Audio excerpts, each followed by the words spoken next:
C Keshavulu. శివుడు.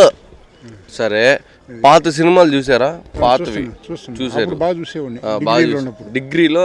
మీరు last చూసిన సినిమా డిగ్రీ థియేటర్లోకి వెళ్ళి అంతేనా? ఎక్కువ చూసేవాడిని అప్పుడు, బాగా ఎక్కువ చూసేవాడిని. నెలకి ఒక 10 చూసేవాడిని.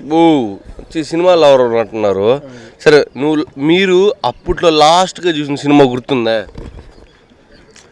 దానవర కన్నా ఇవి చాలా సార్లు చూసాను. సరే, మీకు ఇష్టమైన సినిమా ఏంది?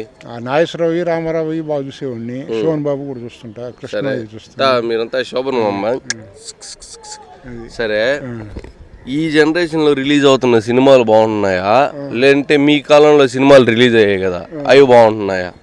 ఈ సినిమాల్లో నాకు కొన్ని మనం నచ్చే అసలు రావట్లే ఇప్పుడు మన ఇది ఉంది, మన హీరో అర్జున్ది, అల్లు అర్జున్ పుష్ప.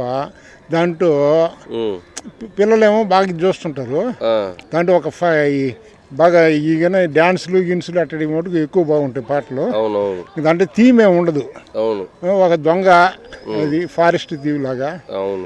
కానీ దాన్ని సీరియల్ 1, 2 అని ప్రపంచవ్యాప్తంగా చేస్తారు. 1000 కోట్లు కూడా సంపాదించారు. ఇప్పుడు జనాలు అవి చూస్తున్నారని అలా చేస్తున్నారు. అంతేనా? అంతేగాని జనాలది తప్పుని తీసేవాళ్ళు తప్పుంది అంటున్నారా? తీసేవాళ్ళదంటే ఇంకా అందుకని ఇటాడైంది. అందుకని చూడటం కూడా తగ్గించేసి అసలు సినిమాలకి ఆత్రేయ ఉన్నాడు. కొన్ని మన సినిమాలు వస్తుండేవి, ఆత్మీయదు అట్టడన్నీ. అవి ఎన్నిసార్లు చూసినా కూడా ఎంతో బాగుంటాయి. పాటలు కానీ అవి మర్చిపోలేము. నిజమే. ఇప్పుడు ఉండే ఎంత వల్గర్గా తప్ప ఏమి లేదు. అది బాస్కి అయితే అప్పుడు సినిమాలే నచ్చాయండి. ఇప్పుడు సినిమాల్లో పిల్లలు చెడిపోతున్నారని కొద్దిగా ఇది తప్పితే అందుకని సినిమాలు చూడడం కూడా మానేశారంట. అది